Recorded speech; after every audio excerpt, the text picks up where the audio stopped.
as in our backwards design, we want you to now apply what you've been thinking and learning about Arctic pedagogy and community and learner-centered design. Apply that to some examples and that we have from the Navigating the New Arctic Community Office clips. These are project highlights. All of them are research projects that had an education component to it.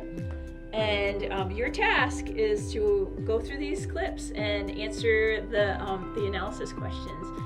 What did they do well? What were some of the growth areas? What would you have done differently if you were helping design those programs or projects? And what elements of Arctic pedagogy and the 6 R's or co-production of knowledge did you see in those examples?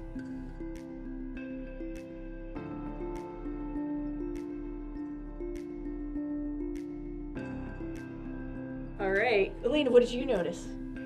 So I've noticed that sometimes there is that tension between what the scientists' needs are and the priorities of the students or the community that they're working with.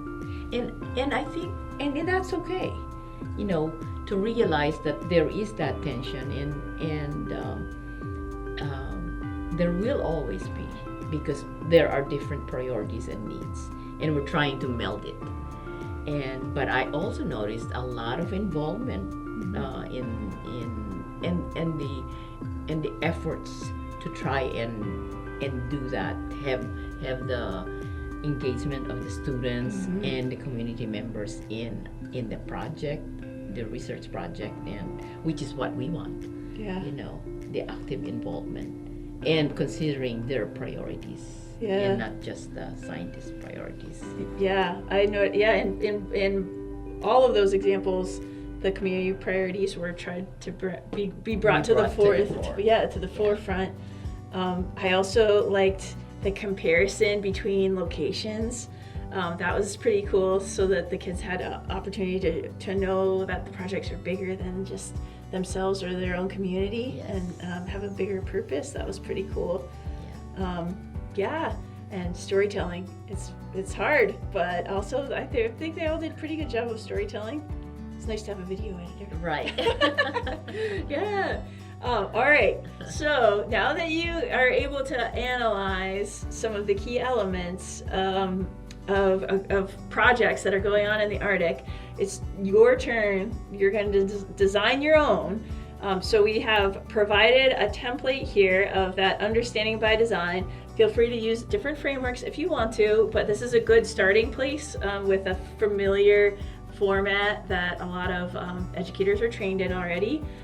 It's also really useful writing grants, because when you write your proposals and you're articulating What you're going to do and why, Right. and what's the evidence that you're going to, Yeah. that you are succeeding at what you're wanting to do. It's so much easier to write in Western language. It's so much easier to write a proposal when you have it all lined out, like to show how the activities are matching up with the priorities that have been defined by the values and the priorities of the group that you're working with. So try it yourself. See if you imagine that you're going to take your research or take your program and do it in maybe an individual classroom, or maybe you're doing it at a camp. So you define your setting and then go for it and see what you can do to outline a backwards design framework for that activity. So good luck.